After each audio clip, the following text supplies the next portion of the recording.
엄마 이모는 언제 와 혜운이 보고 싶어. 작은 혜운이가 엄마의 옷자락을 잡아당기며 속삭였다. 아이의 맑은 눈은 기대감으로 반짝였다. 이서연은 딸의 머리를 부드럽게 쓰다듬으며 희미하게 미소 지었다. 이모는 오늘 세상에서 제일 예쁜 신부님이라서 아주 바쁘실 거야. 우리 혜운이 조금만 더 얌전히 기다릴 수 있지. 아이는 순진하게 고개를 끄덕였다. 하지만 서연은 알고 있었다. 동생 서진은 오지 않을 것이다. 적어도 자신들을 반기러 오지는 않을 것이다. 오늘 아침 엄마 박숙자 여사가 그녀에게 신신당부했던 말이 귓가에 맴돌았다. 서연아, 제발이다.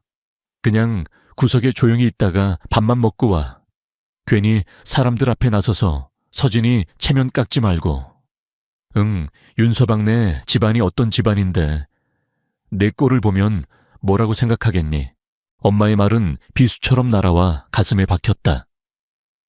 내 꼴, 가난한 미혼모. 그것이 지금 세상이 그녀를 그리고 그녀의 딸을 부르는 이름이었다. 5년 전 그녀는 대한민국 최고의 컨설팅 펌에서 가장 촉망받는 전략가였다. 하지만 예기치 않은 사건에 휘말려 모든 것을 잃고 홀로 딸을 낳아 기르며 닥치는 대로 일을 해야 했다. 그녀가 지난 5년간 견뎌온 치열한 삶은 이곳의 누구도 이해하지 못할 이야기였다. 바로 그때 연 회장 입구가 소란스러워지며 오늘의 주인공인 신부 이서진의 모습을 드러냈다. 순백의 다이아몬드가 촘촘히 박힌 웨딩드레스를 입은 그녀는 눈부시게 아름다웠다. 그녀는 재벌 3세인 신랑 윤태민의 팔짱을 끼고 하객들의 찬사를 한 몸에 받으며 행복한 미소를 짓고 있었다. 서연은 자신도 모르게 기둥 뒤로 한 걸음 더 물러섰다. 하지만 혜은이의 눈은 이모에게서 떨어질 줄 몰랐다. 이모다, 엄마 이모한테 가요. 아이가 손을 끌자 서연은 어쩔 수 없이 하객들 사이를 비집고 나아갔다. 그녀가 동생의 앞에 섰을 때 서진의 완벽한 미소에 아주 잠깐 미세한 균열이 일었다. 그녀의 시선은 언니의 낡은 원피스와 혜은이의 작은 신발에 머물렀다. 그 눈빛에는 반가움이 아닌 노골적인 수치심과 짜증이 담겨 있었다. 언니, 왔네. 서진의 목소리는 차가웠다. 혜은이도 왔구나. 결혼 축하해, 서진아. 정말 예쁘다. 서연이 진심을 담아 말했지만 서진은 듣는 둥 마는 둥 했다. 옆에 있던 신랑 윤태민은 서연을 위아래로 훑어보더니 마치 길가의 벌레를 보는 듯한 표정으로 고개를 돌려버렸다. 그의 오만함은 숨기려야 숨길 수 없는 것이었다. 서진아, 이분들은 누구? 윤태민의 어머니 즉 서연의 새로운 사돈이 될 여자가 우아한 척 물었다. 서진은 당황한 기색이 역력했다. 아, 어머니 제 언니예요. 그리고 조카. 그녀는 조카라는 단어를 마지못해 내뱉었다. 어머, 그러셔. 그런데 행색이 꼭 우리 집 가사 도우미 같네. 호호. 사돈의 말은 웃음소리에 감싸인 독침이었다. 주변의 하객들 사이에서 낮은 웃음소리가 터져 나왔다. 서연은 얼굴이 화끈거리는 것을 느꼈다. 그녀는 아무 말 없이 고개를 숙이고 딸의 손을 잡고 다시 구석으로 돌아가려 했다. 사건은 바로 그때 터졌다. 돌아서던 혜은이가 흥분한 나머지 발을 헛디디며 옆을 지나가던 윤태민의 손에 들린 샴페인 잔을 치고 말았다. 쨍그랑 하는 소리와 함께 샛노란 샴페인이 그의 수천만 원짜리 턱시도 재킷 위로 쏟아졌다. 순간 연 회장의 모든 소음이 멎었다. 윤태민의 얼굴이 분노로 일그러졌다. 이게 무슨 짓이야, 죄송합니다. 아이가 실수로. 서연이 황급히 사과하며 손수건을 꺼내 닦으려 했다. 하지만 윤태민은 그녀의 손을 거칠게 뿌리쳤다. 그는 서연과 혜은이를 경멸적으로 노려보며 소리쳤다. 실수, 일부러 그런 게 아니고 어디서 굴러먹던 애를 데리고 와서 이 신성한 결혼식을 망치려는 거잖아. 원하는 게 뭐야? 돈이야. 돈이 필요해서 이런 추태를 부리는 거냐고 그의 무자비한 비난에 서연은 할 말을 잃었다. 이것은 단순한 실수를 넘어선 의도적인 모욕이었다. 그녀는 자신의 존엄성이 하객들 앞에서 조각나는 것을 느꼈다. 더 비참한 것은 동생의 반응이었다. 서진은 언니를 감싸주기는커녕 윤태민의 옆에 서서 원망 가득한 눈으로 그녀를 쏘아붙였다. 언니, 내가 조용히 있으라고 했지. 어떻게 내 결혼식에 와서 이런 짓을 할 수가 있어. 내 인생에서 가장 중요한 날을 망쳐야만 속이 시원해. 정말 너무한다. 그녀의 비난은 쐐기였다. 마지막 남은 희망과 기대를 산산조각 내는 망치였다. 서연은 더 이상 변명할 기력도 없었다. 그녀는 그저 겁에 질려 울음을 터뜨리는 딸을 품에 꼭 안아줄 뿐이었다. 여봐요. 경호원들 뭐하고 있어. 윤태민이 손뼉을 치며 소리쳤다. 당장 이 여자랑 애 여기서 끌어내. 우리 결혼식에 초대받지 않은 손님이야. 검은 양복을 입은 건장한 남자 2명이 다가왔다. 그들은 서연의 팔을 우악스럽게 잡았다. 이러지 마세요. 제 발로 나갈게요. 서연이 애원했지만 그들은 아랑곳하지 않았다. 그들은 그녀를 그리고 그녀의 딸을 짐짝처럼 끌고 연회장 밖으로 향했다. 수백 명의 하객들이 보내는 동정과 조롱 경멸의 시선이 비수처럼 그녀의 등에 꽂혔다. 카메라 플래시가 터지는 것 같기도 했다. 그녀는 마지막으로 동생을 바라보았다. 서진은 차가운 눈으로 그녀를 외면하고 있었다. 그들의 자매라는 연은 그 순간 완전히 끊어졌다. 아쿠앙! 화려한 연회장의 문이 그녀의 등 뒤에서 닫혔다. 문 하나를 사이에 두고 한쪽은 천국 다른 한쪽은 지옥이었다. 서연은 차갑고 텅 빈 복도에 서서 품에 안긴 채 흐느끼는 딸을 다독였다. 그녀의 눈에서는 눈물이 흐르지 않았다. 대신 그녀의 마음속에서 무언가 단단하게 굳어지고 있었다. 치욕, 멸시, 배신감. 그 모든 감정의 파도가 지나간 자리에 차가운 결심이 싹트고 있었다. 더 이상 이렇게 살 수는 없다고. 다시는 누구도 자신과 자신의 딸을 함부로 대하게 두지 않겠다고. 차가운 복도에 홀로 남겨진 이서연은 자신의 슬픔을 느낄 겨를도 없었다. 품에 안긴 딸 혜운이가 공포에 질려 가늘게 몸을 떨고 있었기 때문이다. 그녀는 자신의 부서진 마음을 억지로 밀어내고 오직 딸을 안심시키는 데에만 집중했다. 혜운아 괜찮아. 엄마 여기 있어. 뚝. 그녀는 아이의 등을 토닥이며 속삭였다. 우리 그냥 재미있는 게임 한 거야. 이제 게임은 끝났어.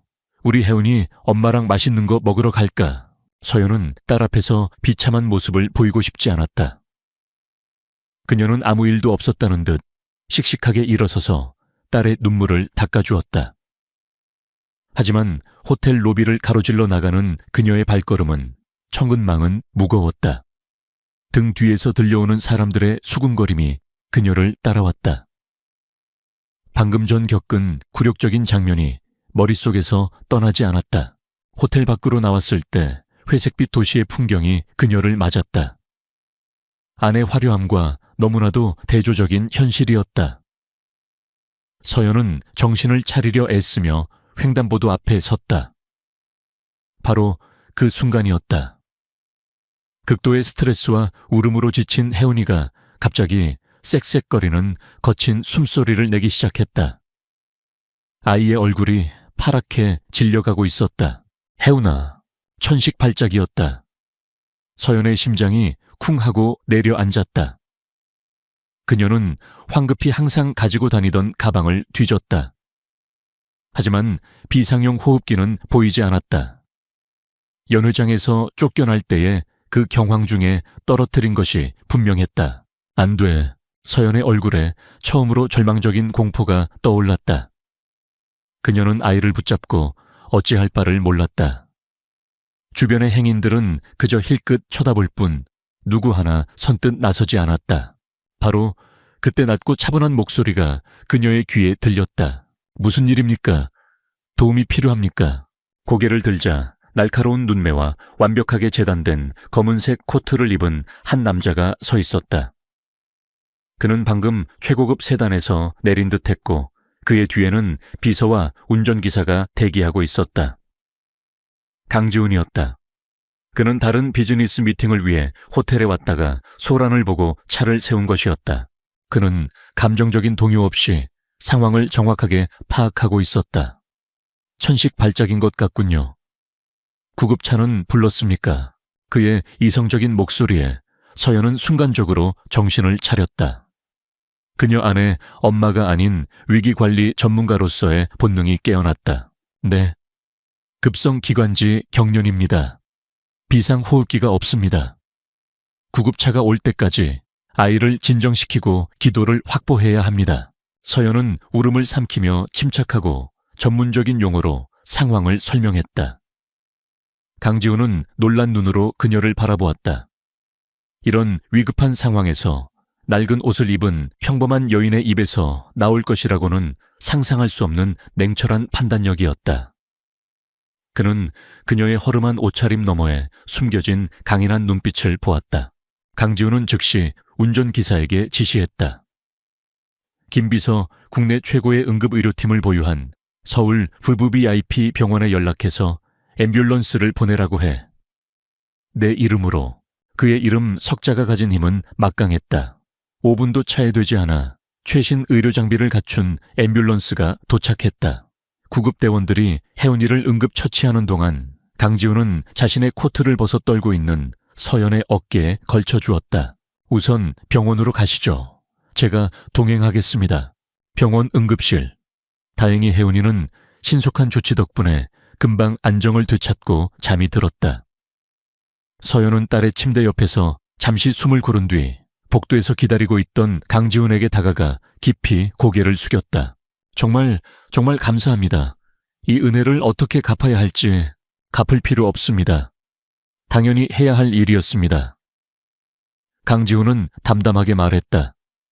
그는 자판기에서 따뜻한 커피 2잔을 뽑아 한 잔을 그녀에게 건넸다. 상황 대처 능력이 놀랍더군요. 보통 사람이라면 이성을 잃었을 텐데. 혹시 직업이 의사나 간호사입니까? 서연은 고개를 저었다. 아닙니다. 그냥 책을 좀 읽었을 뿐입니다. 그녀는 자신의 과거에 대해 말하고 싶지 않았다.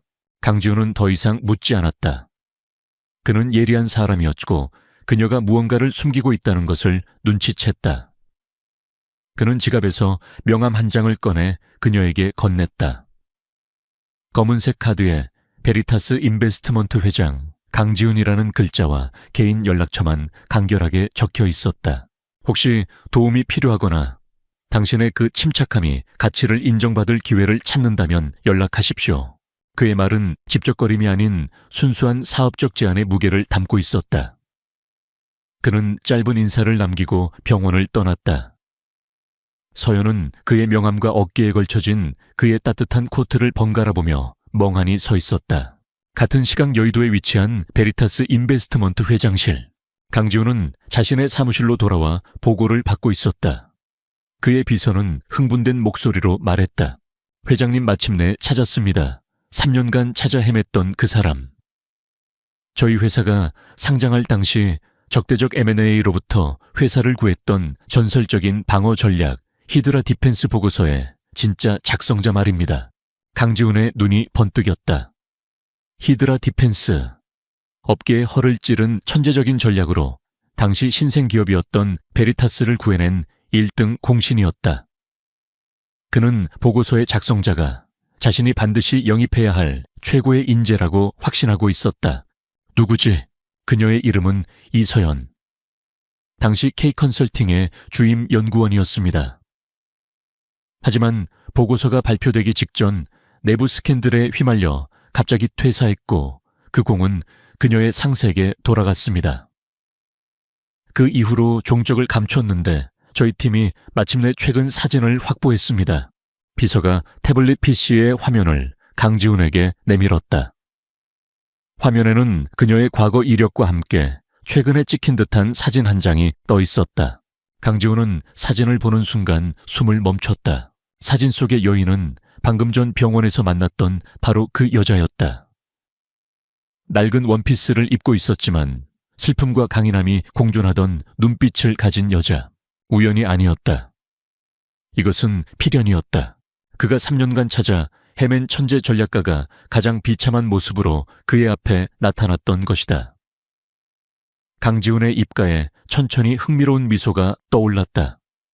그것은 사냥감이 아닌 최고의 무기를 발견한 사냥꾼의 미소였다. 김비서. 그녀에 대한 모든 것을 알아내. 그리고 업계 최고 대우로 영입 제안서를 준비해. 한시도 지체 없이. 결혼식의 악몽이 지나가고 며칠이 흘렀다. 이서연의 삶은 다시 잿빛의 일상으로 돌아왔다. 그녀는 새벽에 일어나 딸 혜은이의 아침을 챙기고 어린이집에 보낸 뒤 3군데의 아르바이트를 전전했다. 오피스텔 청소 서류 번역, 데이터 입력. 그녀의 뛰어난 두뇌와 재능은 최저시급의 노동으로 소모되고 있었다. 밤늦게 집에 돌아와서는 지친 몸을 이끌고 딸의 저녁을 챙기고 아이가 잠든 후에야 비로소 자신만의 시간을 가질 수 있었다. 그녀는 그 시간에 낡은 노트북을 켜고 끊임없이 변하는 세계 경제와 기업들의 동향을 분석했다. 언젠가 다시 비상할 날을 위한 그녀만의 처절한 날갯짓이었다. 그러던 어느 날 오후 그녀가 일하는 카페로 단정한 양복 차림의 한 남자가 찾아왔다. 그는 자신을 베리타스 인베스트먼트의 회장 비서실장 김민호라고 소개했다. 강지훈의 비서였다. 이서연 씨, 되십니까? 네, 그런데요. 서연은 의아한 표정으로 그를 바라보았다. 김민호 비서는 정중하게 서류 가방을 열어 두툼한 계약서 한 부를 꺼냈다. 저희 회장님께서 이서연 씨를 스카우트하고 싶어 하십니다. 그는 계약서의 내용을 간략하게 설명하기 시작했다. 직책은 전략적 위기관리팀의 팀장입니다. 연봉은 그가 제시한 금액은 서연이 평생 만져볼 수 있을까 상상조차 해본 적 없는 천문학적인 액수였다. 그리고 거주지는 학군이 가장 좋은 타워팰리스 아파트가 제공되며 개인 운전기사와 차량 따님인 이혜운 양의 모든 교육비는 물론 해외 유학까지 전액 지원됩니다. 서연은 자신의 귀를 의심했다. 이것은 비현실적인 너무나도 달콤한 꿈처럼 들렸다. 그녀는 자신도 모르게 뒷걸음질 쳤다. 의심과 경계심이 고개를 들었다. 무슨 말씀이시죠? 뭔가 착오가 있으신 것 같습니다. 저는 그냥 착오 없습니다. 김민호 비서는 그녀의 말을 부드럽게 잘랐다. 회장님께서는 3년 전 히드라 디펜스를 설계한 천재를 찾고 계셨습니다. 회장님께서는 이서연 씨가 업계 최고라고 믿고 계시며 이등과는 일하지 않는 분입니다. 이것은 동정이나 자선이 아닙니다. 이서연 씨의 능력에 대한 정당한 대가입니다. 그의 말에 서연은 심장이 멎는 듯했다. 히드라 디펜스. 그녀의 20대 모든 열정과 재능을 쏟아부었지만 상사의 배신으로 빼앗겨버린 그녀의 분신과도 같은 보고서. 누군가 그것도 강지훈 같은 거물이 자신의 진정한 가치를 알아봐 주었다는 사실에 그녀는 전율했다. 하지만 동시에 다시 그 상처투성이의 기업 세계로 돌아가야 한다는 두려움이 엄습했다. 서연은 그 자리에서 대답하지 못했다. 김민호 비서는 그녀를 재촉하지 않고 계약서를 테이블 위에 놓아둔 채 조용히 떠났다. 그날 밤 서연은 자신의 작고 비좁은 단칸방에서 계약서를 펼쳐놓고 밤을 지새웠다. 한쪽에는 그녀의 인생을 바꿀 수 있는 화려한 제안이, 다른 한쪽에는 곤히 잠든 딸 혜은이의 얼굴이 있었다. 그녀는 끝없는 갈등에 휩싸였다. 이 제안을 받아들이면 딸에게 최고의 환경을 제공해 줄 수 있다. 더 이상 월세와 병원비를 걱정하지 않아도 된다. 자신의 재능을 마음껏 펼칠 수 있다. 하지만 다시 그 배신과 암투가 난무하는 세계로 돌아가야 한다. 그곳에서 과연 연약한 딸을 지켜낼 수 있을까? 그녀는 잠든 딸의 뺨을 쓰다듬었다. 이 작은 아이에게 더 넓은 세상을 보여주고 싶었다. 더 이상 가난 때문에 기죽지 않게 해주고 싶었다.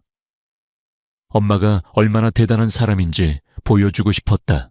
바로 그 시각 서연의 동생 서진이 살게 된 호화로운 신혼집에서는 전혀 다른 풍경이 펼쳐지고 있었다. 거실의 대형 TV에서는 연일 긴급 뉴스가 쏟아져 나오고 있었다.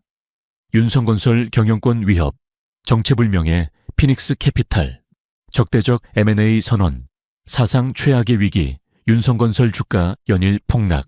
시아버지인 윤일환 회장은 소파에 앉아 연신 담배를 피워댔고 남편 윤태민은 식은땀을 흘리며 안절부절 못했다. 그는 자신이 저지른 비자금 횡령 사실이 이번 사태로 드러날까봐 전전긍긍하고 있었다.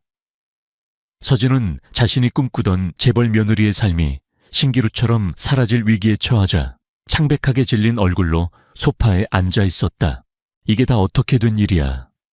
피닉스 캐피탈이라니 그 악랄한 기업 사냥꾼 놈들이 왜 우리를 윤 회장이 고함을 질렀다. 피닉스 캐피탈은 기업을 헐값에 인수한 뒤 자산을 모두 팔아치우고 껍데기만 남겨두는 것으로 악명이 높은 벌처 펀드였다. 이번 위기는 단순한 경영권 다툼이 아니라 회사에 존폐가 걸린 문제였다. 패닉에 빠진 그들 사이에서 서진의 엄마 박숙자 여사가 조심스럽게 입을 열었다. 서연이가 예전에 컨설팅 회사에 다녔지 않니? 이런 일에 대해 좀 알지도. 그 말에 서진의 얼굴이 일그러졌다. 엄마, 지금 제정신이야. 그 언니가 뭘 안다고 우리 결혼식 망쳐놓은 것도 모자라서 이제 우리 집 망하는 꼴까지 보라는 거야. 하지만 박숙자 여사는 지푸라기라도 잡는 심정이었다. 그녀는 딸의 반대에도 불구하고 몰래 서연에게 전화를 걸었다. 결혼식 전날 집안 망신시키지 말라고 차갑게 말하던 그 목소리는 온데간데 없었다. 전화기 너머에서는 절박하고 애원하는 목소리가 흘러나왔다. 서연아, 나다 엄마야. 큰일 났다. 윤성건설이 내 동생 집안이 망하게 생겼어. 네가 예전에 그런 쪽에서 일했잖니. 어떻게 좀 도와줄 수는 없겠니? 제발 네 동생 인생이 걸린 문제야. 서연은 전화기를 든 채 가만히 있었다. 그녀의 눈앞에는 베리타스 인베스트먼트의 계약서가 놓여 있었다. 자신을 벌레처럼 내쫓았던 가족이 이제 와서 자신에게 도움을 구걸하고 있었다. 지독한 아이러니였다. 복수심보다는 그들의 천박함에 대한 깊은 환멸이 느껴졌다. 그녀는 깨달았다. 이 제안은 단순히 돈과 명예의 문제가 아니었다. 이것은 통제권의 문제였다. 이 계약서에 사인하는 순간 그녀는 더 이상 누구에게도 휘둘리지 않는 스스로의 운명을 개척하는 주체가 되는 것이다. 서연은 엄마의 애원을 뒤로하고 전화를 끊었다. 그리고 잠시 후 다른 번호로 전화를 걸었다. 강지훈의 비서 김민호 실장이었다. 그녀의 목소리는 차분했지만 그 안에는 강철 같은 결의가 담겨 있었다. 김민호 실장님, 이서연입니다. 회장님의 제안 받아들이겠습니다. 다음 날 아침 이서연은 자신의 인생에서 가장 낯선 경험을 했다. 그녀는 낡은 아파트를 나와 버스 정류장으로 향하는 대신 약속된 장소에서 기다리고 있던 검은색 세단에 올라탔다. 운전기사는 정중하게 그녀에게 문을 열어주었다. 차가 여의도의 심장부에 위치한 하늘을 찌를 듯한 베리타스 인베스트먼트 본사 빌딩 앞에 멈췄을 때 그녀는 마치 다른 세계에 온 듯한 기분을 느꼈다. 김민호 비서실장이 그녀를 맞이했다. 그는 서연의 낡은 옷차림에도 불구하고 조금의 흐트러짐 없이 깊은 존중을 담아 그녀를 안내했다. 하지만 그가 그녀를 이끈 곳은 사무실이 아니었다. 빌딩의 VVIP층에 위치한 최고급 명품 브랜드의 쇼룸을 방불케 하는 프라이빗 스타일링 룸이었다. 이것은 회장님의 지시입니다. 김 비서가 말했다. 전장에 나가는 장수에게는 최고의 갑옷이 필요한 법입니다. 이것은 회장님께서 이서연 팀장님께 드리는 첫 번째 무기입니다. 스타일리스트 팀이 그녀에게 붙었다. 그들은 그녀의 사이즈를 재고 피부톤을 분석하고 그녀의 지적인 분위기를 극대화할 수 있는 스타일을 찾아냈다. 낡고 색이 바랜 원피스는 벗겨지고 몸에 완벽하게 맞는 세련된 파워수트와 블라우스 날렵한 하이힐이 그녀에게 주어졌다. 머리는 다듬어졌고 옅은 화장은 그녀의 지친 얼굴에 생기를 불어넣었다. 모든 준비가 끝나고 거울 앞에 섰을 때 서연은 숨을 멈췄다. 거울 속에는 5년 전 K컨설팅에서 가장 빛나던 시절에 자신이 서 있었다. 하지만 이제 그 모습에는 과거의 치기 어린 자신감 대신 고난을 통해 얻어진 깊이와 강인함이 더해져 있었다. 이것은 단순한 외모의 변화가 아니었다. 잃어버렸던 자신의 모습을 되찾는 하나의 의식과도 같았다. 그녀의 새로운 사무실은 사무실이라기보다는 전쟁 상황실에 가까웠다. 벽면은 거대한 스크린으로 채워져 있었고 베리타스의 모든 데이터와 실시간 정보가 그 위를 흐르고 있었다. 그녀를 위해 특별히 선발된 소수의 엘리트 분석가들이 그녀를 기다리고 있었다. 강지훈 회장이 그곳에서 그녀를 맞이했다. 그는 군더더기 없는 악수를 청하며 말했다. 환영합니다, 이 팀장. 다시 만나게 되어 기쁘군요. 그의 목소리는 사적인 감정이 배제된 순수한 비즈니스 파트너에 대한 그것이었다. 첫 번째 프로젝트는 윤성건설입니다. 피닉스 캐피탈이 표면적인 적이지만 문제는 더 깊은 곳에 있을 거라 짐작하고 있습니다. 나는 윤성건설을 구하는 데에는 관심 없습니다. 나는 당신이 이 위기를 어떻게 해체하는지 그 과정에 관심이 있습니다. 당신에게 나의 모든 권한과 베리타스의 무제한적인 자원을 위임합니다. 히드라 디펜스의 창조자가 무엇을 할 수 있는지 내게 증명해 보이시오. 그의 말은 서연의 마음에 불을 지폈다. 이것은 그녀의 가족을 위한 구제활동이 아니었다. 그녀의 능력을 시험하는 무대였다. 그날부터 서연은 상황실에 틀어박혔다. 그녀는 지난 5년간 억눌러 왔던 모든 갈증을 풀어내듯 데이터 속으로 파고들었다. 그녀의 팀원인 엘리트 분석가들은 처음에는 낙하산으로 들어온 이 미지의 여자에게 회의적인 시선을 보냈다. 하지만 그녀가 일하는 모습을 보며 그들의 회의감은 순식간에 경외심으로 바뀌었다. 서연은 단순히 재무제표를 보는 것이 아니었다. 그녀는 수만 개의 데이터 조각들 속에서 다른 누구도 보지 못하는 패턴을 읽어내고 흩어진 점들을 연결하여 거대한 그림을 그리고 있었다. 그녀는 밤낮을 잊고 커피와 에너지 드링크로 버티며 무서운 집중력으로 정보를 분석했다. 그녀는 물을 만난 물고기처럼 자신의 진짜 세계로 돌아와 있었다. 그리고 마침내 그녀는 발견했다. 아무도 주목하지 않았던 순영 안의 자금 흐름 속에서 아주 미세하고 교묘한 패턴.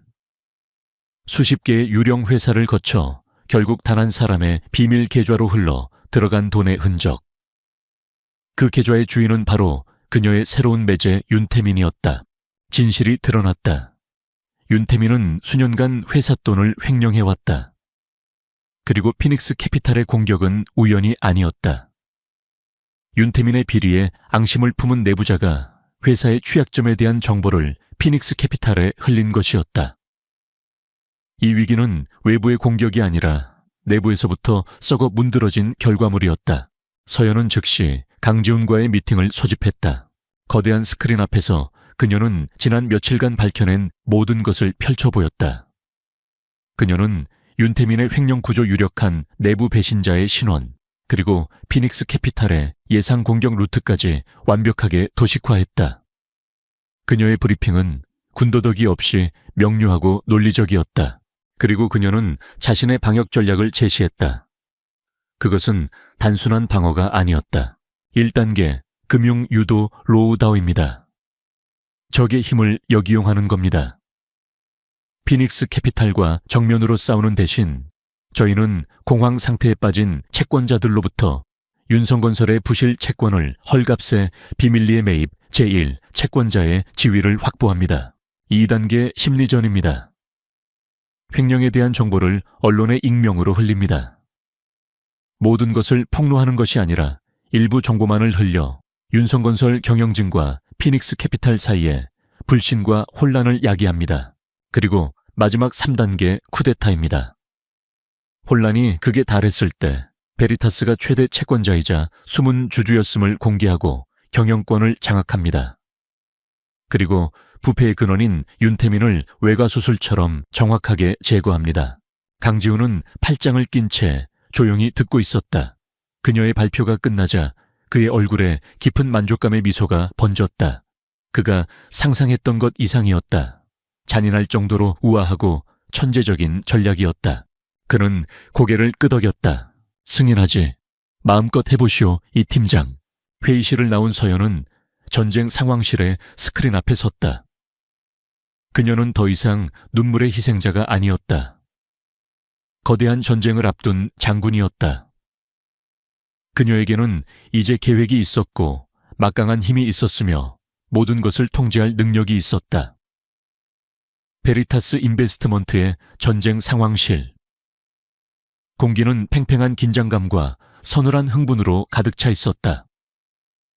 이서연은 거대한 스크린 앞에 서서 차분하고 정확한 목소리로 명령을 내리고 있었다. 그녀의 목소리는 더 이상 가난에 찌든 미혼모의 것이 아니었다. 수십 명의 엘리트들을 지휘하는 야전 사령관의 목소리였다.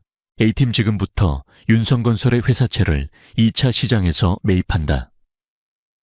목표가는 액면가의 60% 이하. 알파브라보 찰리, 세계의 유령 법인을 통해 자금 흐름을 분산시켜서 추적을 피하도록 B팀, 피닉스 캐피탈의 모든 통신을 감청한다. 그들이 누구와 접촉하고 어떤 제안을 하는지 실시간으로 보고해. 그녀의 지시에 한때 그녀를 의심했던 분석가들이 일사불란하게 움직였다. 그들의 눈에는 이제 그녀에 대한 절대적인 신뢰와 경외심이 가득했다. 거대한 스크린 위로 복잡한 자금의 흐름이 펼쳐졌다. 스위스, 홍콩, 케이맨 제도를 거친 돈들이 윤성건설의 부도 위기에 겁을 먹고 헐값에 채권을 던지는 은행과 투자 펀드들로부터 조용히 그들의 자산을 흡수하고 있었다. 불과 며칠 만에 베리타스는 그 누구도 모르게 윤성건설의 운명을 쥘 수 있는 최대 채권자의 자리에 올라섰다. 같은 시각 윤성건설의 회장실은 지옥의 풍경이었다. 윤일환 회장은 절망에 빠져 있었다. 평생 자신을 지지해주던 은행들이 하루아침에 등을 돌리고 회사의 빚을 휴지 조각처럼 팔아치우고 있었다. 대체 누가 이 모든 걸 사들이고 있는 거야? 왜 아무것도 알아내지 못하는 거냐고. 그는 비서에게 고함을 질렀지만 돌아오는 대답은 없었다. 아들 윤태민은 유능한 척 보이려 애썼지만 그의 대책들은 하나같이 경험 없는 자의 어설픈 발악에 불과했다. 옆에서 이 모든 것을 지켜보던 이서진은 자신의 꿈이 산산조각 나는 소리를 듣고 있었다. 그녀는 남편에게 날카롭게 쏘아붙였다. 당신 모든 게 완벽하다고 했잖아. 이게 어떻게 된 일이야. 그들의 신혼생활에도 서서히 균열이 가기 시작했다. 다시 베리타스의 전쟁 상황실. 이서연은 1단계 작전이 성공적으로 완료되었음을 확인했다. 이제 2단계 심리전의 시간이었다. 그녀는 자신의 팀이 찾아낸 야망 있고 특종의 목마른 한 경제부 기자를 타겟으로 삼았다. 이 기자에게 익명의 소스를 보낸다. 그녀가 지시했다. 윤태민의 횡령에 대한 전체 증거가 아니야. 의심을 증폭시킬 수 있는 몇 개의 거래 내역, 비자금의 존재를 암시하는 단서, 그리고 고위 임원의 도덕적 해이를 언급하는 암호 같은 문장들만 보낸다. 추적 불가능하도록 공용 와이파이를 통해 암호화된 채널로 작전은 완벽하게 실행되었다. 잠시 후 한 경제 전문지의 인터넷판에 단독 기사가 터져 나왔다. 단독 윤성건설 비자금 조성 의혹. 위기의 진짜 원인은 내부 부패인가. 기사의 파급력은 즉각적이고 파괴적이었다. 윤성건설 내부는 완전히 뒤집어졌다. 임원들은 서로를 의심하기 시작했고 직원들은 동요했다. 윤태민은 자신의 범죄가 발각되었다는 공포에 사로잡혔고 윤일환 회장은 처음으로 자신의 아들을 의심의 눈초리로 바라보기 시작했다. 피닉스 캐피탈 역시 혼란에 빠졌다. 그들은 단지 경영 상태가 부실할 뿐 자산은 탄탄한 회사라고 생각했다. 하지만 이제 보니 속이 완전히 썩어 있는 회사일지도 모른다는 의심이 들었다. 그들은 이서연의 예측대로 위험을 재평가하기 위해 공격적인 인수 작업을 일시적으로 중단했다. 그들의 예봉이 꺾인 것이다. 이 뉴스를 본 서진과 박숙자 여사는 경악했다. 이제 집안의 스캔들이 온 세상에 알려졌다. 박숙자 여사는 다시 한번 서연에게 전화를 걸었다. 이번에는 거의 울부짖는 목소리였다. 서연아, 이게 다 무슨 일이니? 제발 우리 좀 살려줘. 하지만 서연은 더 이상 전화를 받지 않았다. 그녀는 이제 그들의 애원 위에 군림하는 존재였다. 전쟁 상황실의 모든 스크린에는 그녀가 만들어낸 폭풍이 실시간으로 중계되고 있었다. 폭락하는 윤성건설의 주가 불타오르는 뉴스 채널 우려를 표명한다는 피닉스 캐피탈의 공식 성명. 이서연은 그 모든 것을 바라보며 조용히 차를 마시고 있었다. 그녀의 팀원들은 경애와 약간의 두려움이 섞인 눈으로 그녀를 바라보았다. 그녀는 단 몇 번의 키보드 조작으로 거대 기업 2개를 동시에 마비시킨 것이다. 그때 강지훈 회장이 만족스러운 미소를 지으며 상황실로 들어왔다. 훌륭하군. 그들의 견고한 성을 카드로 만든 집으로 바꿔버렸어. 다음 수는 뭐지, 이 팀장? 서연은 날카롭고 맑은 눈으로 그를 바라보았다. 이제 양쪽 모두 약해졌고 서로를 의심하고 있습니다. 마지막 체크메이트를 준비할 때입니다. 그녀의 목소리에는 차가운 자신감이 넘쳤다. 첫 번째 방역은 완벽하게 성공했다. 거대한 성은 이제 위태롭게 흔들리고 있었다. 윤성건설의 임시 주주총회장. 공기는 장례식장처럼 무겁고 침울했다. 단상 아래에는 회사의 운명에 불안해하는 소액 주주들과 회사의 뼈까지 발라 먹으려는 듯한 피닉스 캐피탈의 대리인들이 날카로운 눈빛으로 앉아 있었다. 단상 위에는 완전히 패배한 장수 같은 얼굴의 윤일환 회장과 그의 가족들이 앉아 있었다. 윤 회장은 피닉스 캐피탈이 내민 사실상의 항복 문서나 다름없는 회사 매각 계약서에 서명하기 직전이었다. 그의 며느리인 이서진과 그 엄마 박숙자 여사는 맨 앞줄에서 창백하게 질린 얼굴로 그 모습을 지켜보고 있었다. 그들이 쌓아 올린 모든 것이 무너져 내리는 순간이었다. 윤일환 회장이 떨리는 손으로 만년필을 집어 들었을 때였다. 총 회장의 육중한 문이 양쪽으로 활짝 열렸다. 강지훈 회장이 들어섰다. 그의 옆에는 김민호 비서실장과 한 무리의 변호사들이 그림자처럼 따르고 있었다. 그의 등장만으로도 방 안의 공기가 바뀌었다. 금융계의 거물인 그를 알아보는 사람들이 웅성거리기 시작했다. 특히 피닉스 캐피탈의 대표단은 긴장한 기색이 역력했다. 강지훈은 연단으로 똑바로 걸어가 마이크를 잡았다. 회의를 방해해서 죄송합니다만 이 회의는 지금 잘못된 전제에 진행되고 있는 것 같군요. 그의 말에 장내가 술렁였다. 강지훈의 변호사가 앞으로 나와 회의 의장에게 공식 서류 뭉치를 건넸다. 베리타스 인베스트먼트와 그 계열사들은 지난 몇 주간 윤성건설의 제1 채권자이자 단일 최대 주주의 지위를 확보했습니다. 따라서 저희의 승인 없이는 어떠한 결정도 내려질 수 없습니다. 폭탄 선언이었다. 총 회장은 충격에 휩싸였다. 윤 씨 일가는 말문이 막혔고 피닉스 캐피탈 대표단의 얼굴은 분노로 일그러졌다. 완벽하게 허를 찔린 것이다. 윤일환 회장이 더듬거리며 물었다. 하지만 대체 왜 베리타스 같은 거대 기업이 저희 같은 회사에 관심을... 강지훈이 차갑게 미소 지었다. 저희는 지금 상태의 윤성건설에는 관심 없습니다. 저희가 관심 있는 것은 내부의 썩은 부분을 도려낸 후의 잠재력입니다. 그리고 이 구조조정을 총괄 지휘할 사람은 이 모든 계획의 진짜 설계자이지요. 강지훈은 문 쪽을 향해 손짓했다. 소개하겠습니다. 베리타스 인베스트먼트의 새로운 전략적 위기관리팀장 이서연 씨입니다. 다시 한번 문이 열렸다. 그리고 이서연이 들어섰다. 모든 시선이 그녀에게 쏠렸다. 하지만 그곳에는 더 이상 결혼식장에서 끌려나갔던 초라한 미혼모는 없었다. 그녀는 몸에 완벽하게 맞는 짙은 색의 파워 수트를 입고 있었다. 그녀의 걸음걸이는 당당했고 표정은 차분했으며 온몸에서는 감히 범접할 수 없는 권위가 뿜어져 나오고 있었다. 그녀의 가족들, 서진 박숙자 여사 그리고 윤태민. 은 마치 유령이라도 본 것처럼 그녀를 쳐다보았다. 그들의 뇌는 이 믿을 수 없는 변화를 따라가지 못했다. 며칠 전 전화로 구걸했던 그 여인이 지금 눈앞에 저 권력자와 동일 인물이라는 사실을 받아들일 수 없었다. 서연은 연단에 섰다. 그녀는 가족에게는 눈길 한 번 주지 않고 주주들을 향해 입을 열었다. 그녀의 목소리는 마이크를 통해 총회장 전체에 맑고 단단하게 울려 퍼졌다. 안녕하십니까? 이서연입니다. 그녀는 뒤쪽의 거대한 스크린을 이용해 브리핑을 시작했다. 그것은 체계적이고 무자비하며 눈부시게 명석한 해체 쇼였다. 그녀는 먼저 피닉스 캐피탈이 시장을 어떻게 조작하고 정보를 이용했는지에 대한 증거를 제시하며 그들의 명분을 무력화시켰다. 그리고 그녀는 내부로 칼날을 돌렸다.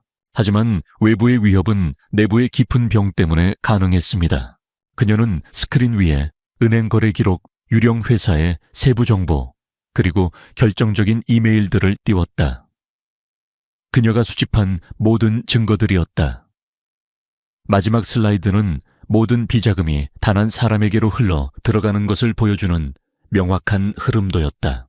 그녀는 처음으로 윤태민을 바라보았다. 그녀의 눈빛은 얼음장 같았다. 이 회사를 무릎 꿇린 것은 외부의 적이 아닙니다.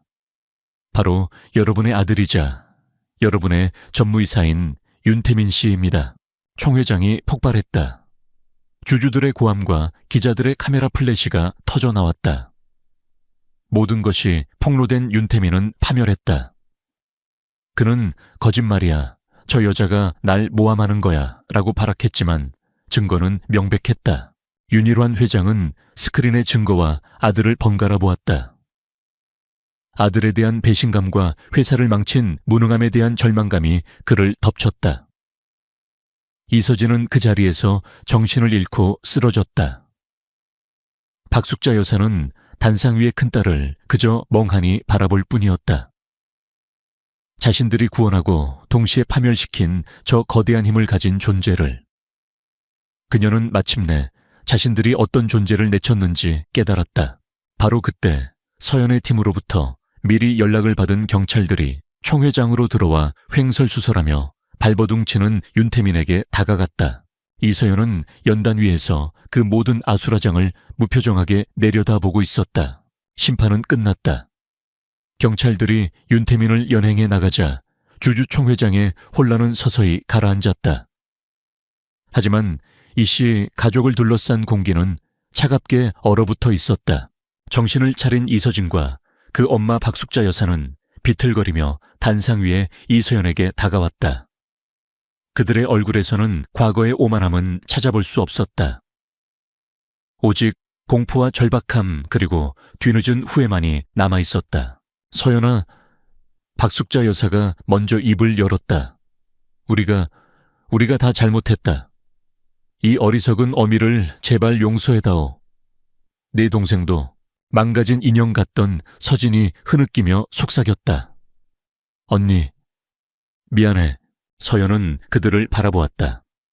그녀의 눈빛에는 분노나 복수심이 없었다. 그저 아주 먼 곳에서 이방인을 보는 듯한 깊이를 알 수 없는 거리감만이 존재했다. 용서요. 그녀의 목소리는 차분하고 메마른 파도 소리 같았다. 회사는 안전해졌고 어머니와 서진이는 파산하지 않을 겁니다. 그것이 제가 베풀 수 있는 유일한 구원입니다. 하지만 제 용서는 두 분이 가질 수 있는 것이 아닙니다. 두 분이 저지른 것은 단순한 실수가 아니니까요.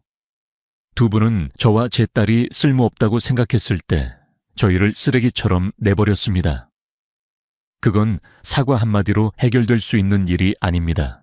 그녀는 몸을 돌려 연단을 내려왔다. 그리고 어깨너머로 마지막 말을 던졌다. 두 분의 인생을 사세요. 그뿐입니다. 그녀는 더 이상 그들의 드라마에 얽매이지 않을 것이다.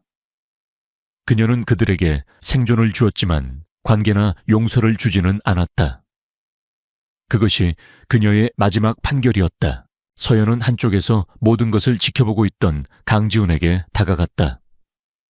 그는 그녀의 가족사에 대해서는 한마디도 언급하지 않았다. 그는 오직 비즈니스 파트너로서 그녀를 대했다. 훌륭한 성과였소, 이 팀장. 내 기대를 뛰어넘었어. 저는 단지 계획을 실행했을 뿐입니다.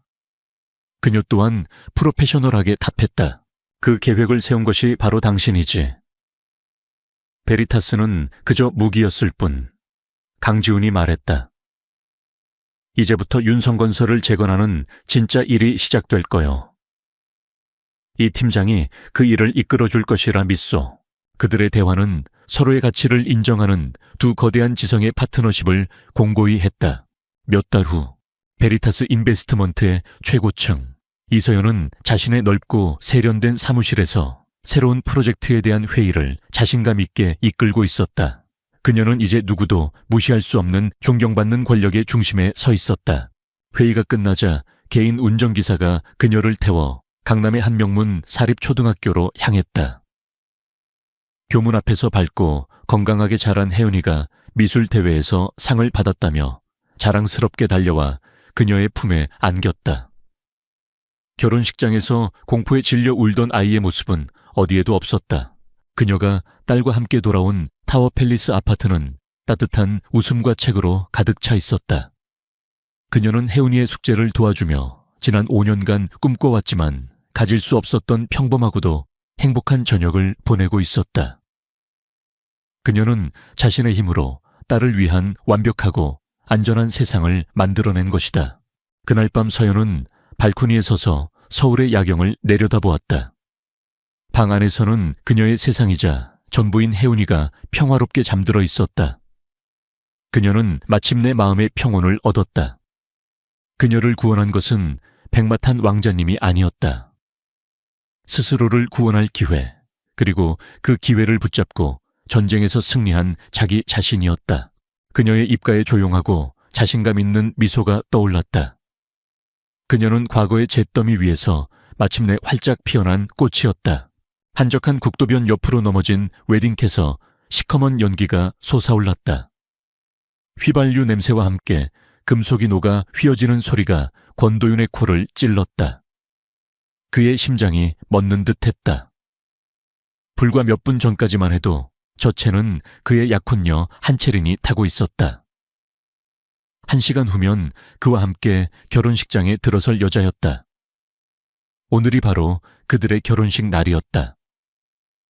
RK그룹의 젊은 CEO이자 새엄마를 애타게 기다리는 어린 아들을 둔 싱글 대디 권도윤.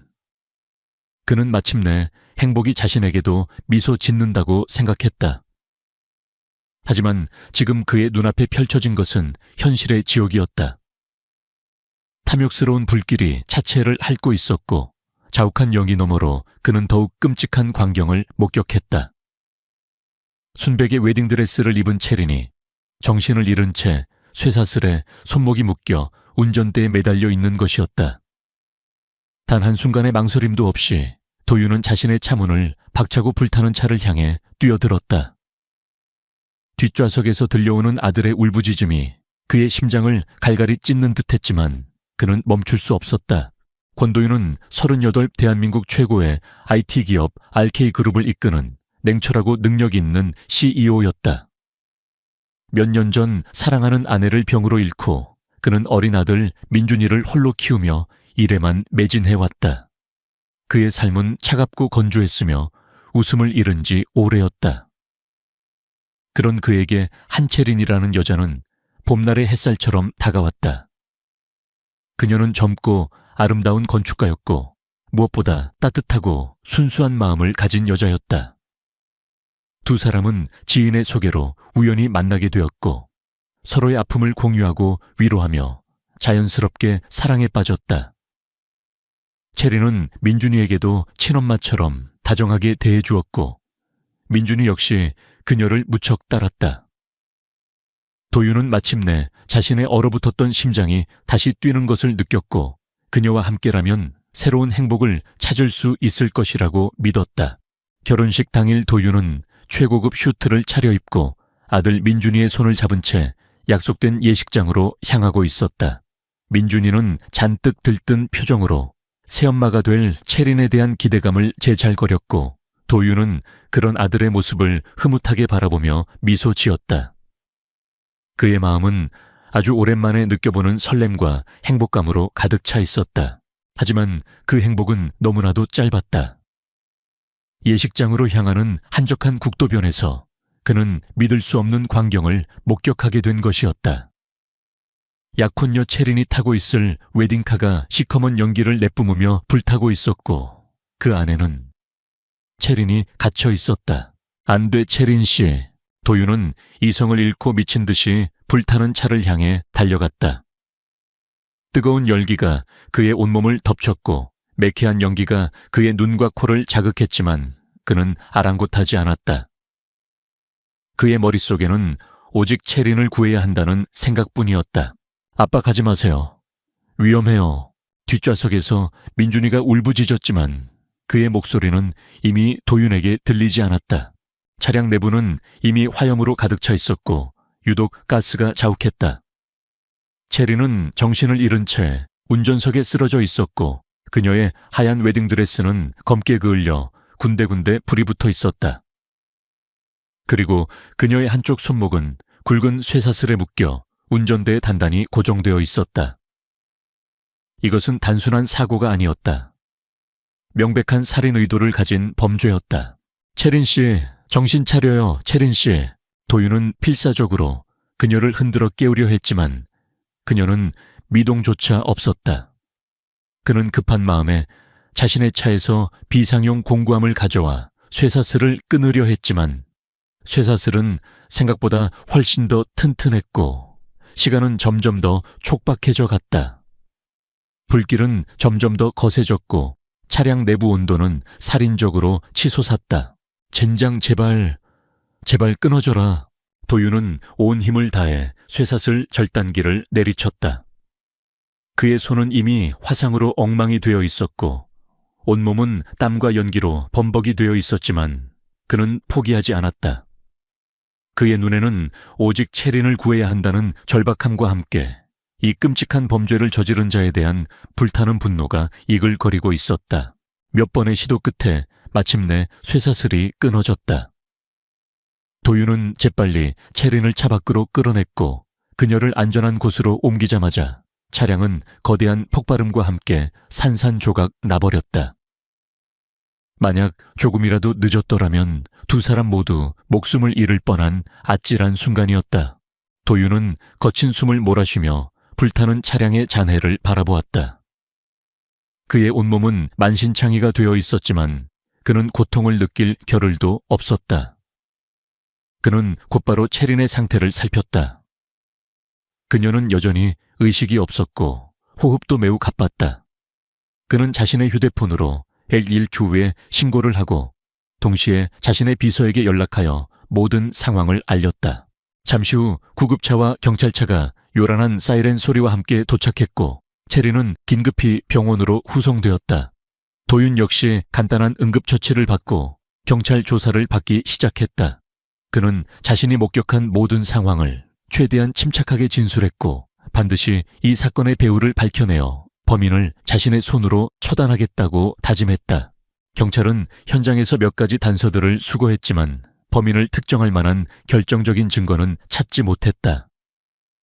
다만 차량 방화 및 살인 미수라는 명백한 범죄 행위에 대해서는 즉각적인 수사에 착수했다. 도윤은 아들 민준이를 자신의 비서에게 맡기고 곧바로 채린이 입원한 병원으로 향했다. 채린은 응급수술을 받고 중환자실로 옮겨졌지만 여전히 의식불명 상태였다. 의사는 그녀가 심각한 화상과 함께 유독가스 흡입으로 인한 호흡기 손상 그리고 정신적인 충격으로 인해 생명이 위독할 수도 있다고 말했다. 도윤은 절망감에 무너져 내릴 것 같았지만 그는 결코 포기할 수 없었다. 그는 채린의 곁을 밤새도록 지키며 그녀가 깨어나기를 간절히 기도했다. 그의 마음속에는 채린을 향한 깊은 사랑과 함께 이 끔찍한 범죄를 저지른 자들에 대한 복수심이 불타오르고 있었다. 대체 누가 어떤 이유로 이런 잔인한 짓을 벌인 것일까? 단순한 원한 관계일까? 아니면 그의 사업과 관련된 음모일까? 아니면 채린의 과거와 관련된 어떤 비밀이 있는 것일까? 도윤의 머릿속은 온갖 의문과 추측으로 복잡하게 얽혀 들어갔다. 그는 반드시 이 사건의 진실을 밝혀내고 채린을 위험에 빠뜨린 자들을 찾아내어 그에 상응하는 대가를 치르게 하리라 굳게 다짐했다. 그의 차가운 눈빛에는 이미 복수의 화염이 타오르고 있었다. 결혼식 날 아침 천국에서 지옥으로 떨어진 한 남자의 처절한 싸움은 이제 막 시작되려 하고 있었다. 그리고 그 싸움의 끝에는 아무도 예상하지 못한 충격적인 반전이 기다리고 있을 것이었다. 한채린은 중환자실에서 사투를 벌이고 있었다. 전신 화상과 유독가스 흡입으로 인한 폐 손상, 그리고 극심한 정신적 충격까지.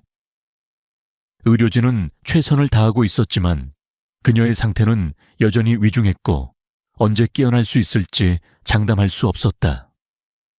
권도윤은 중환자실 유리창 너머로 온갖 의료 장비에 둘러싸여 힘겹게 숨을 몰아쉬는 채린의 모습을 망연자실 바라보았다.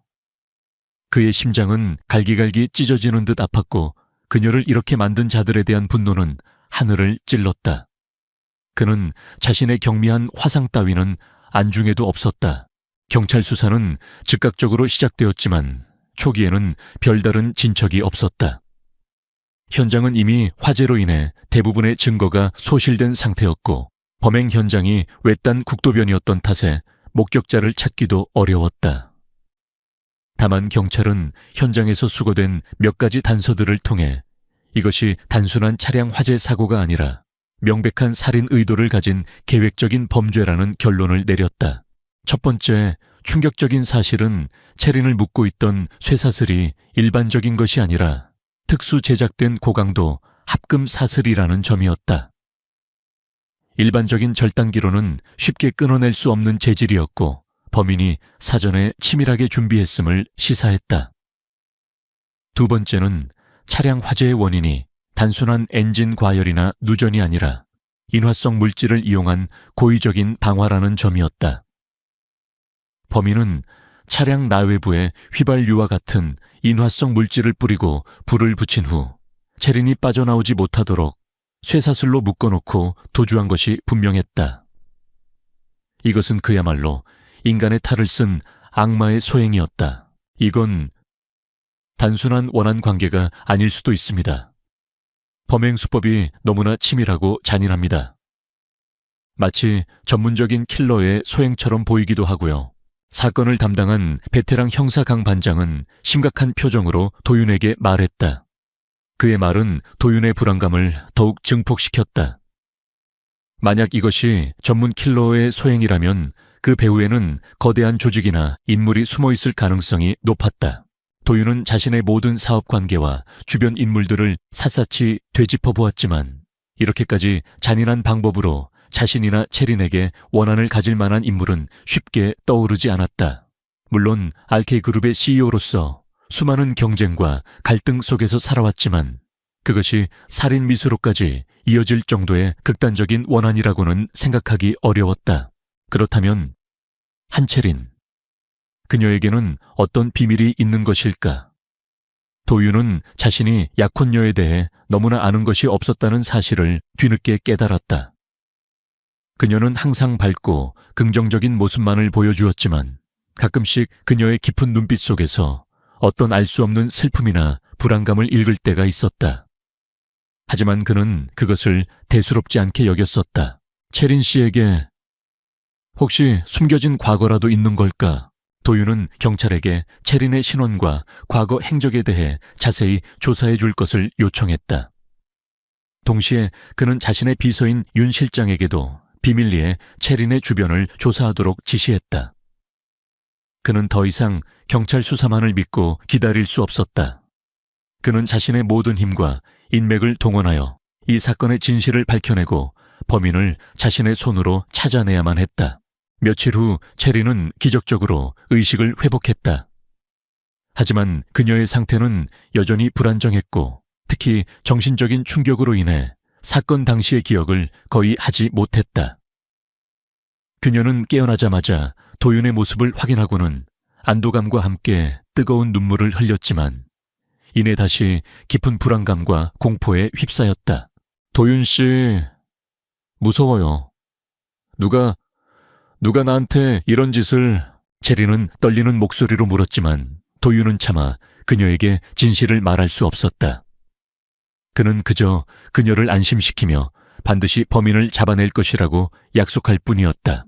경찰 수사와 도윤의 자체적인 조사가 진행될수록 사건은 점점 더 미궁 속으로 빠져드는 듯했다. 범인은 어떤 흔적도 남기지 않았고 주변 인물들 중에서 뚜렷한 용의자를 찾아내기도 어려웠다. 하지만 몇 가지 의심스러운 정황들이 포착되기 시작했다. 첫 번째는 체린의 직장 동료들 중 몇몇이 그녀에 대해 좋지 않은 감정을 가지고 있었다는 사실이었다. 체린은 뛰어난 건축 설계 실력으로 회사 내에서 빠르게 인정받았지만 그 과정에서 일부 동료들의 시기와 질투를 받기도 했다는 것이었다. 하지만 단순한 직장 내 갈등이 이렇게까지 극단적인 범죄로 이어졌다고 보기는 어려웠다. 두 번째는 체린의 가족 관계가 생각보다 복잡하다는 사실이었다. 그녀의 부모님은 오래전에 이혼했고 그녀는 아버지와 함께 살았지만 관계가 그다지 원만하지 않았다고 했다. 특히 그녀의 아버지는 재혼한 새어머니와 함께 막대한 재산을 소유하고 있었고 체리는 그 재산 상속 문제로 인해 가족들과 갈등을 겪고 있었다는 소문도 있었다. 세 번째, 그리고 가장 충격적인 것은 도윤의 RK그룹과 경쟁 관계에 있는 몇몇 기업들이 최근 체린에게 의도적으로 접근하려 했다는 정황이 포착된 것이었다. 그들은 체린을 이용하여 RK그룹의 내부 정보를 빼내려 하거나 심지어는 그녀를 인질로 삼아 도윤을 협박하려 했을 가능성도 배제할 수 없었다. 도윤의 머릿속은 더욱 복잡해졌다. 이 모든 것이 서로 연결되어 있는 하나의 거대한 음모일까? 아니면 각각 별개의 사건들이 우연히 겹친 것일까? 그는 어떤 가설도 섣불리 단정 지을 수 없었다. 그는 매일 밤 병실에서 체린의 곁을 지키며 낮에는 사건의 단서들을 찾아 헤맸다.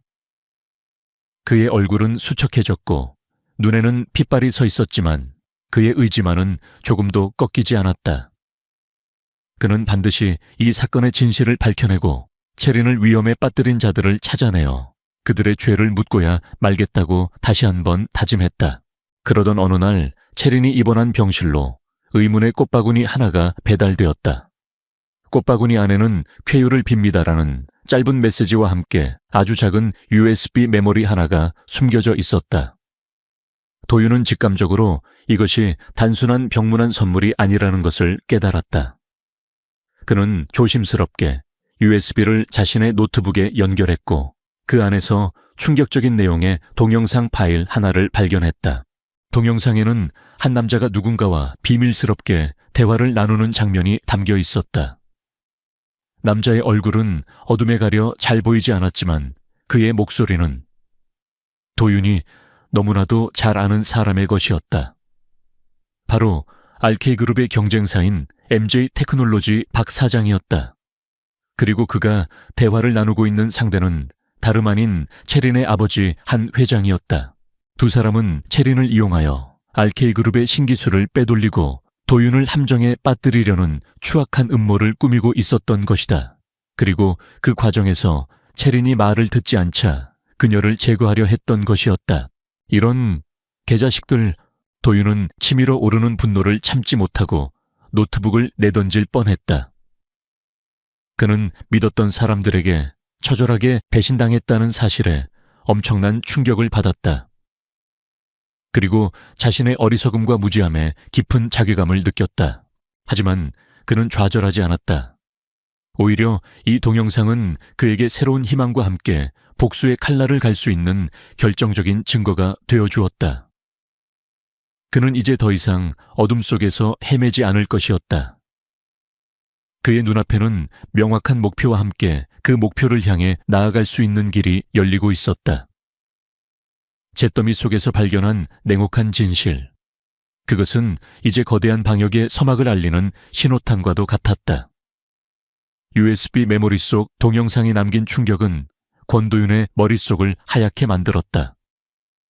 자신의 약혼녀 한채린의 아버지가 경쟁사 사장과 결탁하여 RK그룹의 신기술을 빼돌리고 심지어는 자신의 딸까지 제거하려 했다는 사실은 도저히 믿기 어려운 악몽과도 같은 현실이었다. 그는 한동안 아무런 생각도 할 수 없었고 그저 깊은 배신감과 분노 그리고 채린에 대한 안타까움과 연민으로 가슴을 칠 뿐이었다. 어떻게 아버지라는 사람이 자기 딸에게 이런 끔찍한 짓을. 도윤은 치밀어 오르는 분노를 억누르며 중얼거렸다. 그는 당장이라도 한 회장을 찾아가 모든 것을 따져 묻고 싶었지만 지금은 그럴 때가 아니었다. 채린은 여전히 병상에 누워 있었고 사건의 진실은 아직 완전히 밝혀지지 않았다. 섣불리 움직였다가는 오히려 채린을 더 큰 위험에 빠뜨릴 수도 있었다. 그는 가장 먼저 윤 실장에게 연락하여 자신이 발견한 동영상 파일에 대해 알리고 MJ 테크놀로지 박 사장과 한 회장의 관계 그리고 그들이 과거에 어떤 사업들을 함께 진행했는지에 대해 철저하게 뒷조사를 지시했다. 동시에 그는 병원 측에 특별히 부탁하여 채린의 병실 보안을 강화하고 외부인의 접근을 철저히 통제하도록 했다. 그는 더 이상 채린을 혼자 둘 수 없었다. 며칠 후 채린은 일반 병실로 옮겨졌지만 여전히 사건 당시의 기억은 되찾지 못하고 있었다. 그녀는 가끔씩 악몽을 꾸는지 식은땀을 흘리며 잠에서 깨어나곤 했고 낯선 사람을 보면 극도의 불안감을 드러냈다. 도윤은 그런 그녀의 곁을 밤낮없이 지키며 따뜻한 말과 행동으로 그녀를 안심시키려 애썼다. 그는 차마 그녀에게 아버지의 배신에 대한 끔찍한 진실을 말할 수는 없었다. 지금 그녀에게 필요한 것은 안정과 회복이었으니까. 도윤 씨, 나 아무것도 기억나지 않아요. 내가 왜 이렇게 다쳤는지, 누가 나한테 이런 짓을 했는지. 아무것도요. 너무 무서워요. 채린은 눈물을 글썽이며 도윤의 손을 잡았다. 도윤은 그런 그녀를 안타까운 눈빛으로 바라보며 부드럽게 그녀의 머리를 쓰다듬었다. 괜찮아요, 채린 씨. 다 괜찮아질 거예요. 내가 있잖아요. 내가 반드시 범인을 잡아서 당신을 이렇게 만든 놈들에게 죗값을 치르게 할게요. 그러니까 아무 걱정하지 말고 푹 쉬어요.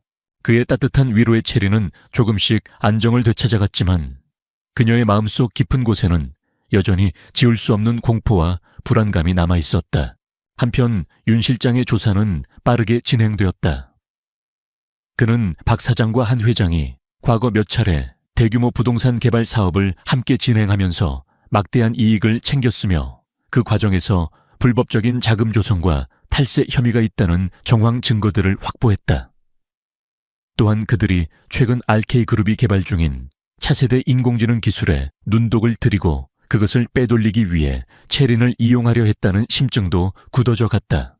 채린이 건축가로서 RK그룹의 신사옥 설계 프로젝트에 참여하고 있었고 그 과정에서 자연스럽게 그룹의 핵심 기술 정보에 접근할 수 있었기 때문이었다.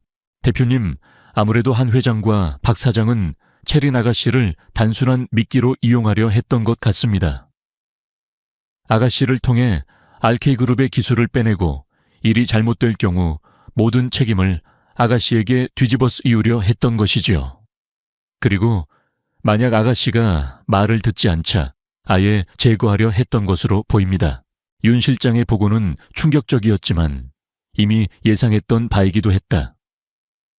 도윤은 다시 한번 치밀어 오르는 분노를 억누르며 다음 계획을 지시했다. 윤 실장, 지금부터 우리가 가진 모든 증거들을 정리하고 검찰에 제출할 준비를 하게. 하지만 아직 때가 아니야. 한 회장과 박 사장이 방심하고 있을 때 결정적인 한 방을 날려야 해. 그리고 그 전에 반드시 알아내야 할 것이 있어. 도윤의 눈빛이 차갑게 빛났다. 채린 씨가 그들의 음모에 대해 어디까지 알고 있었는지, 그리고 그녀가 왜 그들의 표적이 되었는지, 그녀의 과거 속에 우리가 놓치고 있는 또 다른 비밀이 숨겨져 있을지도 몰라. 도윤은 채린의 과거에 대해 더욱 깊이 파고들기 시작했다. 그녀의 가족관계, 학창시절, 그리고 건축가로서의 경력까지. 그는 채린이 항상 밝고 긍정적인 모습만을 보여주었지만 어딘지 모르게 슬프고 외로운 그늘을 가지고 있었다는 것을 어렴풋이 느끼고 있었다. 그 그늘 속에 이번 사건의 실마리가 숨겨져 있을지도 몰랐다. 그는 채린이 졸업한 대학교 건축학과 사무실을 찾아가 그녀의 졸업작품과 성적 증명서를 열람했고, 그녀와 함께 작업했던 동료 건축가들을 만나 그녀에 대한 이야기를 들었다. 그리고 그는 놀라운 사실들을 발견하게 되었다. 채린은 대학 시절부터 천재적인 건축 설계 재능을 인정받았지만 졸업 후 갑자기 모든 활동을 중단하고 한동안 자취를 감추었던 시기가 있었다는 것이었다. 그 시기에 그녀에게 무슨 일이 있었던 것일까? 도윤은 끈질긴 추적 끝에 채린이 과거 아버지 한 회장의 강요로 정략 결혼을 할 뻔했다가 파혼한 경험이 있다는 것을 알아냈다. 상대는 유력 정치인의 아들이었고 그 결혼은 한 회장의 사업 확장을 위한 정략적인 목적이 강했다. 하지만 채린은 그 결혼을 완강히 거부했고 그 과정에서 아버지와 큰 갈등을 겪었다고 했다. 어쩌면 그때의 일이 이번 사건과 어떤 연관이 있는 것은 아닐까. 그러던 중 병원에서 채린을 간호하던 도윤은 그녀의 잠꼬대 속에서 뜻밖의 단서를 얻게 되었다. 그녀는 계속해서 푸른 나비라는 알 수 없는 단어를 되뇌었고 극도의 공포에 질린 표정으로 누군가에게 용서를 빌고 있었다. 푸른 나비, 그게 대체 뭐지? 도윤은 직감적으로 그 푸른 나비가 이번 사건의 핵심적인 단서가 될 것이라고 생각했다. 그는 즉시 윤 실장에게 푸른 나비와 관련된 모든 것을 조사하도록 지시했다. 며칠 후 윤 실장은 충격적인 보고를 가지고 돌아왔다. 푸른 나비는 과거 한 회장이 운영했던 불법 도박 사이트의 이름이었고 그 사이트는 몇 년 전 경찰의 대대적인 단속으로 폐쇄되었지만 그 과정에서 수많은 사람들이 돈을 잃고 파멸에 이르렀다는 것이었다. 그리고 그들 중 일부는 한 회장에게 깊은 원한을 품고 복수를 계획하고 있을 가능성이 높았다. 더욱 놀라운 것은 채린이 과거 아버지의 도박 사이트 운영 사실을 알고 있었고 그것을 폭로하려 했다는 정황 증거들이 발견된 것이었다. 그녀는 아버지의 불법적인 사업을 막고 피해자들에게 사죄하려 했지만 한 회장의 방해로 실패했고 오히려 그 일로 인해 아버지와 더욱 깊은 갈등을 겪게 되었다는 것이었다. 모든 조각들이 하나로 맞춰지는 순간이었다. 한 회장과 박 사장은 RK그룹의 기술을 빼돌리는 것과 동시에 자신들의 과거 비리를 알고 있는 채린을 제거하여 모든 것을 덮으려 했던 것이다. 채린은 단순히 그들의 음모에 이용당한 것이 아니라 그들의 가장 큰 약점을 알고 있는 위험한 존재였던 것이다. 도윤은 엄청난 진실 앞에서 다시 한번 할 말을 잃었다. 그는 채린이 겪었을 고통과 외로움을 생각하며 가슴 아파했고 동시에 그녀의 용기와 정의감에 깊은 존경심을 느꼈다. 그는 이제 더 이상 망설일 수 없었다. 그는 반드시 채린을 보호하고 이 모든 추악한 음모의 배후를 밝혀내어 그들을 법의 심판대에 세워야만 했다. 하지만 그들 역시 만만치 않은 상대였다. 한 회장과 박 사장은 자신들의 범죄가 드러날 위기에 처하자 더욱 필사적으로 도윤과 채린을 제거하려 할 것이 분명했다. 병원 안이라고 해서 결코 안전하지 않았다. 이미 그들의 검은 손길이 병원 내부까지 뻗어 있을지도 몰랐다. 도윤은 결단을 내려야 했다. 그는 채린을 데리고 병원을 빠져나가 안전한 곳으로 피신한 후 방역을 준비하기로 마음먹었다. 그것은 매우 위험한 도박이었지만 그에게는 다른 선택지가 없었다. 그는 체린의 손을 잡고 아무도 모르게 병실을 빠져나왔다. 그들의 길고 험난한 싸움은 이제 새로운 국면으로 접어들고 있었다. 숨겨진 과거와 감춰진 적들 사이에서 그들은 살아남기 위한 처절한 사투를 시작해야만 했다. 권도윤은 한채린을 데리고 병원을 빠져나와 윤 실장이 미리 준비해둔 안전가옥으로 향했다. 그곳은 서울 외곽의 한적한 곳에 위치한 평범한 주택이었지만 최첨단 보안 시스템과 함께 외부와의 모든 연락이 철저히 차단된 그들만의 비밀스러운 요새였다. 도윤은 채린이 심리적으로 안정을 되찾고 동시에 외부의 위협으로부터 완벽하게 보호받을 수 있도록 모든 조치를 취했다. 안전가옥에 도착한 후에도 채린의 상태는 여전히 불안정했다. 그녀는 끔찍했던 사고의 충격과 기억 상실로 인해 극도의 혼란과 불안감을 느끼고 있었고 밤마다 악몽에 시달리며 잠 못 이루는 날들이 많았다. 도윤은 그런 그녀의 곁을 한시도 떠나지 않고 지극정성으로 간호했다.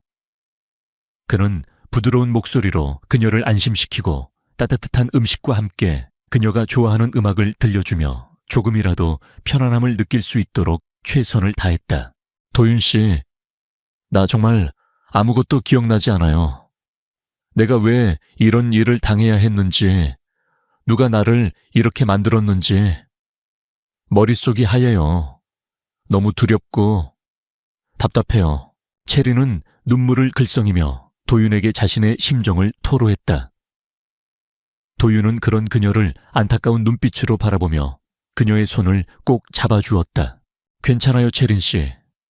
지금은 아무것도 생각하지 말고 푹 쉬어요. 내가 있잖아요. 내가 반드시 모든 진실을 밝혀내고 당신을 이렇게 만든 놈들에게 죗값을 치르게 할게요. 그러니까 나를 믿고 조금만 더 힘을 내요. 그의 진심 어린 위로와 굳건한 믿음은 채린에게 큰 힘이 되었다. 그녀는 조금씩 안정을 되찾기 시작했고 잃어버린 기억의 조각들을 맞추기 위해 노력하기 시작했다. 그녀의 머릿속에는 간헐적으로 푸른 나비라는 단어와 함께 아버지 한 회장의 차가운 눈빛, 그리고 정체 모를 남자들의 위협적인 모습들이 단편적으로 떠올랐다 사라지곤 했다. 한편 도윤은 윤 실장과 함께 한 회장과 박 사장의 추악한 음모를 파헤치기 위한 본격적인 방역 준비에 착수했다.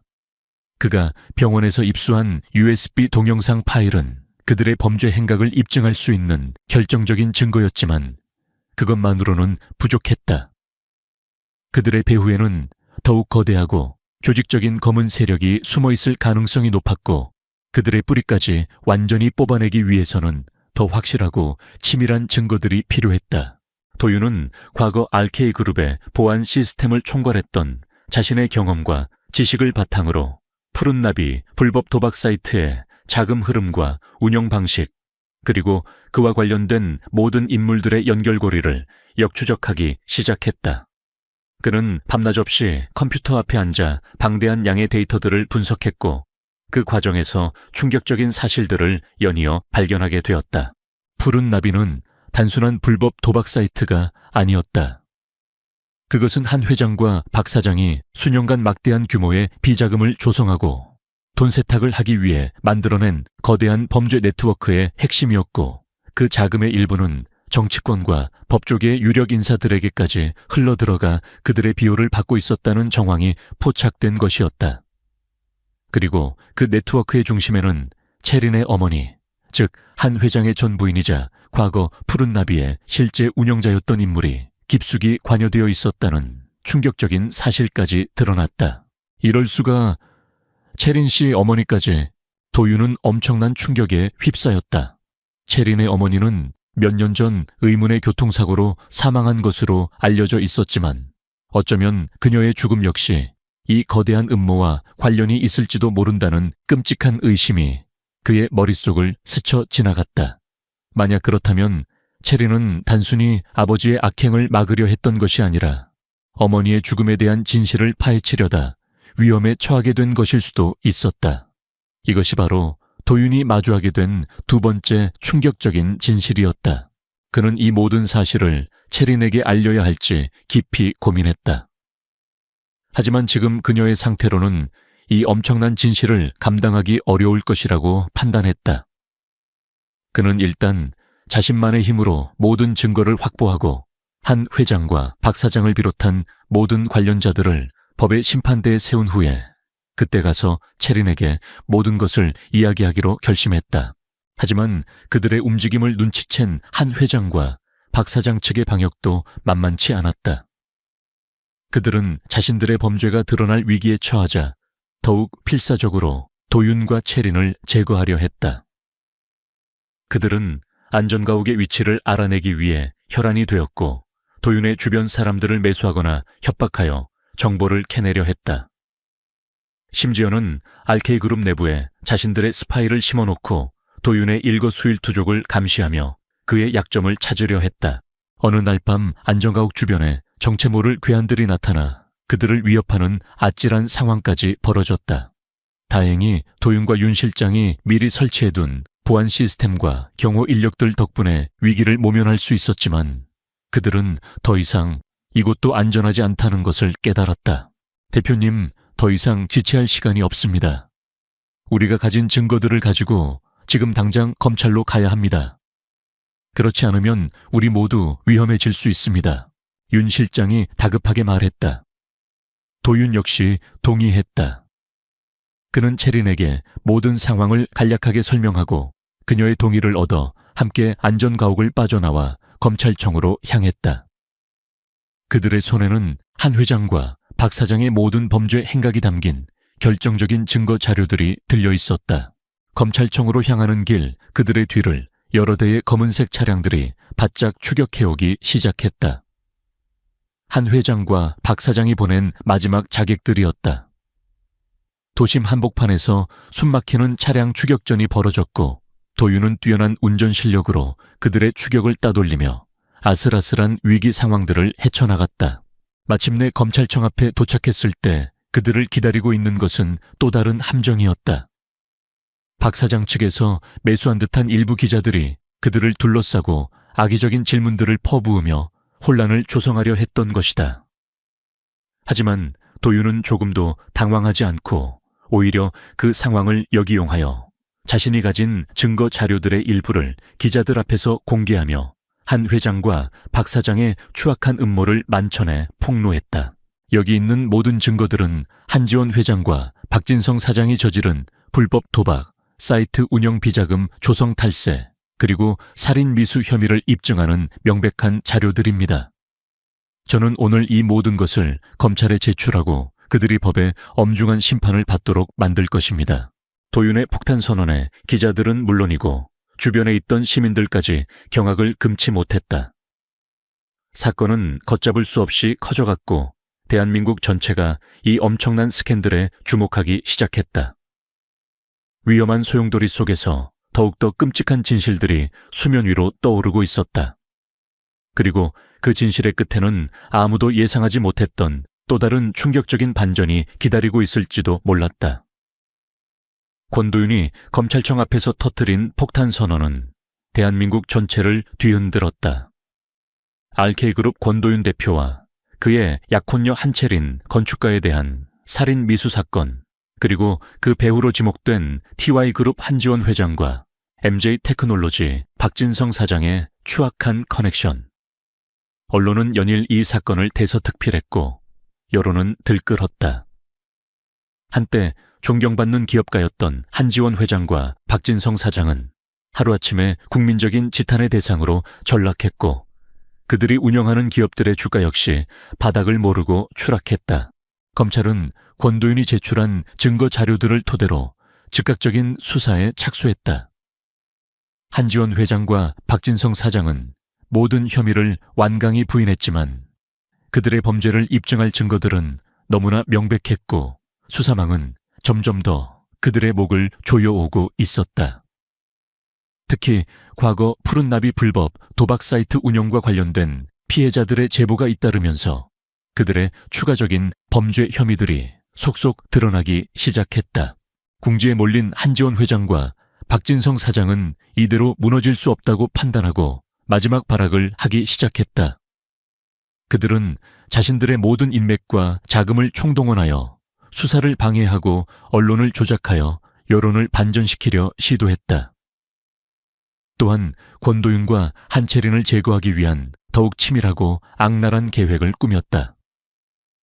그들에게는 더 이상 잃을 것이 없었고 자신들의 파멸을 막기 위해서라면 그 어떤 짓도 서슴지 않을 기세였다. 권도윤은 그들의 움직임을 예의주시하며 철저하게 대비하고 있었다. 그는 더 이상 과거처럼 수동적으로 당하고만 있지 않았다. 그는 이제 먹잇감이 아니라 교활한 덫을 놓고 사냥감을 기다리는 냉철한 사냥꾼이었다. 그는 윤 실장과 함께 한지원 회장과 박진성 사장의 다음 행동을 예측하고 그들의 허를 찌를 방역의 기회를 노리고 있었다. 대표님 한 회장과 박 사장이 최근 해외의 유명 해결사 조직과 접촉한 정황이 포착되었습니다. 아무래도 그들이 대표님과 체린 아가씨를 직접적으로 노리고 있는 것 같습니다. 당분간 절대 혼자 움직이시거나 경우 없이 외출하시는 일은 없어야 합니다. 윤 실장의 보고는 심각했지만 도윤의 표정은 오히려 차분했다. 그는 이미 모든 것을 예상하고 있었다. 알겠네, 윤 실장. 그들이 미끼를 물었군. 이제 우리가 준비한 마지막 무대를 펼칠 시간이 된 것 같네. 도윤의 눈빛이 차갑게 빛났다. 그는 한지원 회장과 박진성 사장을 한꺼번에 함정에 빠뜨릴 완벽한 계획을 세워두었던 것이었다. 그 계획의 핵심은 바로 한채린이었다.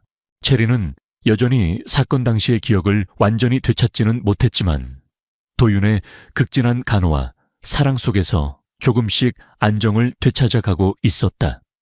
그녀는 도윤으로부터 모든 진실을 전해 듣고 큰 충격에 휩싸였지만 동시에 아버지의 죄를 자신이 대신 속죄하고 이 모든 악연의 고리를 끊어내야 한다는 강한 책임감을 느끼고 있었다.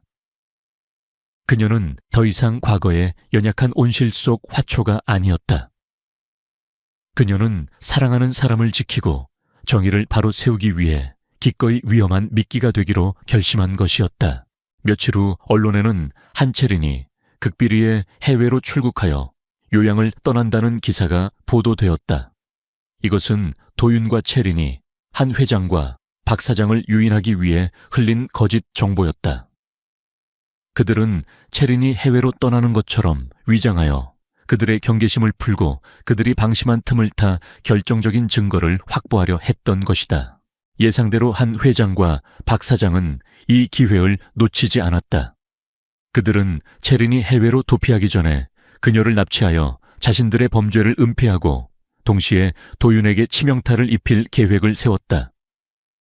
그들은 채린이 출국할 것으로 예상되는 날짜와 시간에 맞춰 인천국제공항 주변에 자신들의 수하들을 잠복시켰다.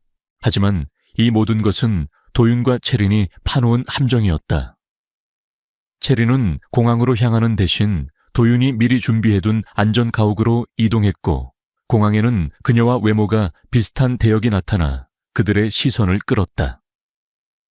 그리고 그 사이 도윤과 윤 실장은 한 회장과 박 사장이 비밀리에 접선하여 증거를 인멸하고 해외 도피 자금을 마련하려 한다는 정보를 입수하고 그 현장을 덮칠 준비를 하고 있었다. 작전 당일 밤 서울 시내의 한적한 호텔 스위트룸. 한 회장과 박 사장은 자신들의 충복 몇 명과 함께 긴밀하게 대화를 나누고 있었다. 그들의 테이블 위에는 각종 불법 계약서와 비자금 장부, 그리고 거액의 현금 다발이 놓여 있었다. 그들은 모든 증거를 없애고 해외로 도피할 마지막 준비를 하고 있었던 것이다. 바로 그때 호텔방 문이 거칠게 열리고 권도윤과 윤 실장, 그리고 미리 대기하고 있던 검찰 수사관들이 들이닥쳤다. 한지원 씨, 박진성 씨, 당신들을 증거인멸 및 해외 도피 시도, 그리고 살인교사 등의 혐의로 긴급 체포합니다. 한 회장과 박 사장은 너무나 갑작스러운 상황에 당황하여 제대로 저항도 하지 못하고 수사관들에게 제압되었다. 그들의 오랜 악행과 탐욕이 마침내 종말을 구하는 순간이었다.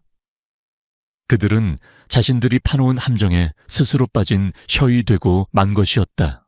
모든 상황이 종료된 후 도윤은 안전가옥으로 돌아와 체린을 꼭 끌어안았다. 괜찮아요? 체린 씨 많이 무서웠죠? 아니에요, 도윤 씨. 당신과 함께라면 이제 아무것도 두렵지 않아요. 체린은 그의 품에 안겨 안도의 눈물을 흘렸다. 길고 길었던 악몽이 마침내 끝난 것이었다.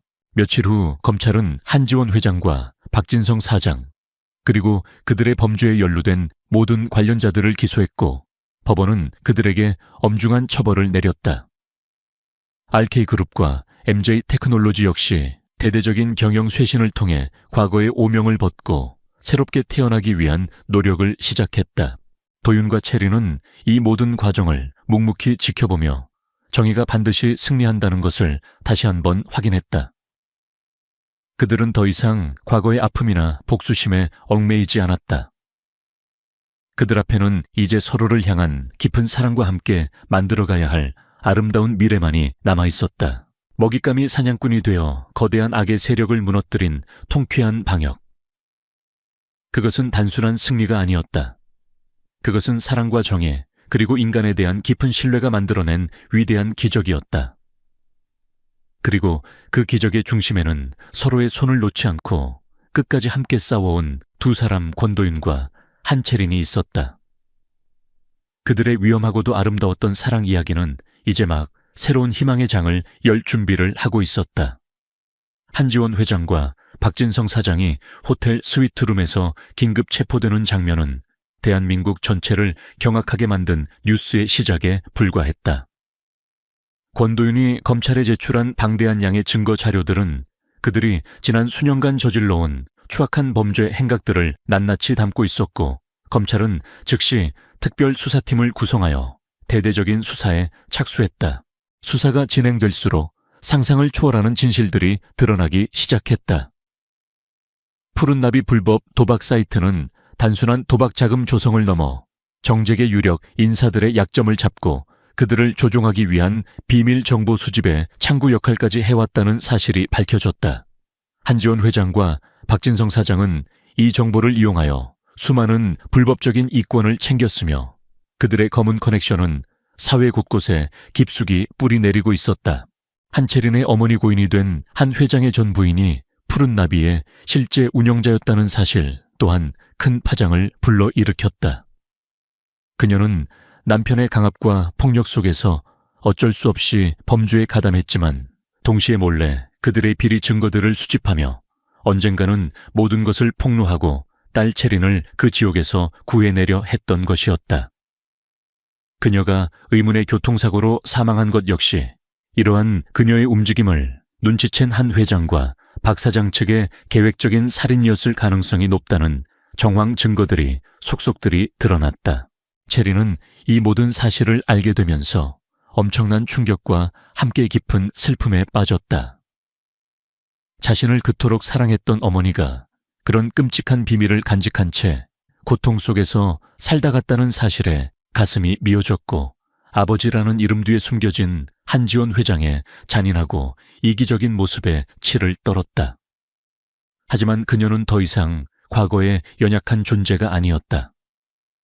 그녀 곁에는 권도윤이라는 든든한 버팀목이 있었고 그녀는 어머니의 못다한 복수와 정의 실현을 위해 그리고 자신과 도윤의 미래를 위해 이 모든 시련을 이겨내기로 굳게 다짐했다. 권도윤은 채린을 보호하는 동시에 한 회장과 박 사장의 남은 세력들이 증거를 인멸하거나 해외로 도피하려는 시도를 막기 위해 RK그룹의 모든 정보력과 인맥을 총동원했다. 그는 마치 숙련된 지휘자처럼 냉철하고 신속하게 상황을 통제했고 그의 지휘 아래 윤 실장을 비롯한 RK그룹의 핵심 인력들은 일사불란하게 움직이며 검찰 수사에 적극적으로 협조했다. 하지만 한 회장과 박 사장의 저항도 만만치 않았다. 그들은 막강한 자금력과 법조계 인맥을 이용하여 수사를 방해하고 언론을 통해 권도윤과 채린에 대한 악의적인 루머를 퍼뜨리며 여론을 자신들에게 유리하게 돌리려 시도했다. 심지어는 해외로 도피한 킬러 조직에게 다시 한번 거액의 자금을 보내 권도윤과 채린을 암살하려는 끔찍한 계획까지 세웠다. 어느 날 밤 도윤과 채린이 머물고 있던 안전가옥에 정체불명의 괴한들이 침입했다. 그들은 한 회장과 박 사장이 보낸 마지막 자객들이었다. 치열한 격투가 벌어졌고 도윤은 채린을 보호하며 필사적으로 맞서 싸웠다. 그의 온몸은 상처투성이가 되었지만 그의 눈빛에는 조금의 두려움도 없었다. 그의 머릿속에는 오직 채린을 지켜야 한다는 생각뿐이었다. 바로 그때 채린이 간밤의 악몽 속에서 보았던, 그리고 어렴풋이 기억해낸 푸른 나비와 관련된 결정적인 단서 하나가 그녀의 뇌리를 스쳤다. 그것은 바로 어머니가 자신에게 남긴 마지막 선물이었던 작은 오르골 속에 숨겨진 비밀이었다. 오르골 안에는 한 회장과 박 사장의 모든 범죄 계획과 비자금 내역, 그리고 그들의 검은 커넥션에 대한 상세한 정보가 담긴 마이크로칩이 숨겨져 있었던 것이었다. 채린은 즉시 도윤에게 이 사실을 알렸고, 도윤은 괴한들을 따돌리고 오르골을 확보하기 위해 다시 한번 위험한 작전을 감행해야 했다. 오르골은 채린의 옛집, 지금은 한 회장의 수하들이 삼엄하게 지키고 있는 곳에 숨겨져 있었다. 도윤은 RK그룹의 최정예 보안팀과 함께 채린의 옛집으로 잠입했다. 칠흑 같은 어둠 속에서 숨막히는 잠입과 격투가 벌어졌고, 마침내 그는 수많은 위험을 뚫고 오르골을 손에 넣는 데 성공했다. 그리고 그 안에서 발견된 마이크로칩은 한 회장과 박 사장의 모든 죄악을 명명백백하게 밝혀줄 마지막 퍼즐 조각이었다. 이것이 바로 지우 엑사이라티엡 티오세 키엔반소 치오의 세 번째이자 마지막 충격적인 반전이었다. 채린의 어머니가 남긴 결정적인 증거, 그리고 그것을 찾아내기 위한 도윤과 채린의 목숨을 건 사투. 다음날 권도윤은 검찰에 마이크로칩을 제출했고, 그 안에 담긴 내용들은 대한민국 전체를 다시 한번 경악하게 만들었다. 한지원 회장과 박진성 사장은 더 이상 어떤 변명도 할 수 없었고, 그들의 모든 범죄 행각은 만천에 드러났다. 그들은 법의 엄중한 심판을 받게 되었고, 그들이 평생 쌓아올린 모든 것은 한순간의 물거품처럼 사라졌다. 정의는 승리했고 진실은 밝혀졌다. 하지만 그 과정에서 권도윤과 한채린은 너무나 많은 것을 잃고 상처받았다. 그들의 몸과 마음에는 깊은 흉터가 남았지만 그들은 서로를 의지하며 그 모든 아픔을 이겨내고 있었다. 사건이 완전히 마무리된 후 권도윤은 RK그룹의 CEO 자리에서 물러나겠다고 발표했다. 그는 이번 사건을 통해 경영 일선에서 한 발 물러나 이제는 사랑하는 아들 민준이와 약혼녀 한채린과 함께 평범하지만 행복한 삶을 살아가고 싶다고 말했다. 그의 결정에 많은 사람들이 아쉬워했지만 동시에 그의 용기와 인간적인 면모에 다시 한번 감탄했다. RK그룹의 새로운 CEO로는 윤 실장이 추대되었다. 그는 오랫동안 권도윤의 곁을 지키며 그의 능력을 인정받았고 앞으로 그룹을 더욱 투명하고 윤리적으로 이끌어갈 적임자로 평가받았다. 마침내 길고 길었던 폭풍우가 지나가고 권도윤과 한채린에게도 잔잔한 평화가 찾아왔다. 그들은 과거의 모든 아픔과 상처를 뒤로하고 서로의 사랑 안에서 새로운 삶을 시작할 준비를 하고 있었다. 가면이 벗겨지고 추악한 진실이 드러났지만 그 모든 것을 이겨낸 그들의 사랑은 더욱 단단하고 아름답게 빛나고 있었다. 그리고 그 빛은 이제 그들의 미래를 밝혀줄 희망의 등불이 될 것이었다. 한지원 회장과 박진성 사장을 비롯한 모든 범죄자들이 법의 엄중한 심판을 받고 그들의 추악한 음모가 만천에 드러난 후 권도윤과 한채린의 삶에는 마침내 진정한 평화가 찾아왔다. 길고 길었던 악몽 같은 시간들이 지나고 상처 입은 두 영혼은 서로를 보듬고 위로하며 조심스럽게 새로운 삶을 향한 첫걸음을 내딛고 있었다. 한채린은 병원에서 퇴원한 후에도 한동안 물리치료와 심리치료를 병행해야 했다. 끔찍했던 사고의 후유증은 그녀의 몸과 마음에 깊은 상처를 남겼지만 권도윤의 헌신적인 사랑과 보살핌, 그리고 어린 아들 민준이의 해맑은 웃음은 그녀에게 큰 힘이 되어주었다. 그녀는 조금씩 과거의 악몽에서 벗어나기 시작했고 잃어버렸던 기억들도 서서히 되찾아갔다. 특히 어머니가 남긴 오르골 속에 숨겨진 비밀과 그로 인해 자신이 얼마나 큰 위험에 처했었는지를 깨달으면서 어머니에 대한 그리움과 함께 아버지 한지원 회장에 대한 깊은 슬픔과 연민을 느끼기도 했다. 권도윤은 약속대로 RK그룹의 CEO 자리에서 물러났다. 그의 갑작스러운 사임 발표는 재계에 큰 파장을 불러일으켰지만 그는 조금도 후회하지 않았다. 그에게는 이제 회사의 성공이나 명예보다 더 소중한 것, 바로 가족의 행복과 평범한 일상이 있었기 때문이었다. 그는 자신의 모든 것을 걸고 지켜낸 사랑하는 아들 민준이와 약혼녀 채린과 함께 조용하고 평화로운 삶을 살아가고 싶었다. RK그룹의 새로운 CEO로는 그의 오랜 신보기자 능력을 인정받은 윤 실장이 추대되었고 그는 도윤의 뜻을 이어받아 그룹을 더욱 투명하고 윤리적으로 이끌어갈 것을 약속했다. 도윤과 채린 그리고 민준이는 서울 근교의 한적한 전원주택으로 거처를 옮겼다. 그곳은 푸른 잔디밭과 아름다운 정원이 있는 마치 동화 속에 나올 법한 예쁜 집이었다. 도윤은 직접 정원을 가꾸고 민준이와 함께 나무 위에 작은 오두막을 만들며 소소한 행복을 느꼈다. 채린 역시 과거에 화려했던 건축가로서의 삶 대신 사랑하는 사람들을 위해 따뜻한 음식을 만들고 집안을 아름답게 꾸미는 평범한 일상 속에서 진정한 기쁨을 찾아가고 있었다. 그녀는 틈틈이 그림을 그리거나 작은 조각품들을 만들며 자신의 예술적인 감각을 표현하기도 했다. 시간이 흘러 채린의 몸과 마음은 거의 완전히 회복되었고 두 사람은 마침내 미뤄왔던 결혼식을 올리기로 결심했다. 그들의 결혼식은 과거에 화려했던 약혼식과는 전혀 다른 모습이었다. 값비싼 호텔이나 수많은 하객들 대신 그들은 자신들의 집 앞마당에서 가족들과 가장 가까운 친구들 몇 명만을 초대하여 작고 소박하지만 의미 있는 언약식을 가졌다. 결혼식 날 채린은 순백의 웨딩드레스 대신 자신이 직접 디자인한 다나한 연보라색 원피스를 입었고 그녀의 머리에는 민준이가 직접 만들어준 작은 들꽃 화관이 예쁘게 장식되어 있었다. 도윤은 깔끔한 정장 차림으로 그녀의 손을 잡고 하객들 앞에 섰다. 그의 얼굴에는 긴장감과 함께 세상 그 누구보다도 행복한 미소가 떠올라 있었다. 민준이는 귀여운 턱시도를 입고 두 사람의 결혼 반지를 전달하는 꼬마 신랑 역할을 톡톡히 해냈다. 주례는 도윤과 채린이 함께 존경하는 과거 채린의 어머니와도 인연이 깊었던 한 노신부님이 맡아주셨다.